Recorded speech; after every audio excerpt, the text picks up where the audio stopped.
Sony is dishing out flagships like there's no tomorrow. Last year, the Japanese company was probably the most prolific top-of-the-line manufacturer of them all.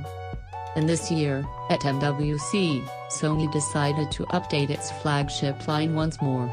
The result were two new phones, the adequately refreshed Sony Xperia XZ Premium and the less novelty Xperia XZS. Leaving the XZ Premium aside, let's dive into the XZs and see what's what with the device.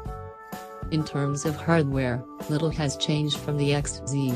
The new phone uses almost exactly the same body design, and almost the same internals with some small, but significant differences. Despite the fact that the Xperia XZS comes with Android 7.1.1 on board, its interface still feels satisfyingly familiar. If you've used a Sony phone before, you will have no troubles when you pick up the XZs, as everything is pretty much the same.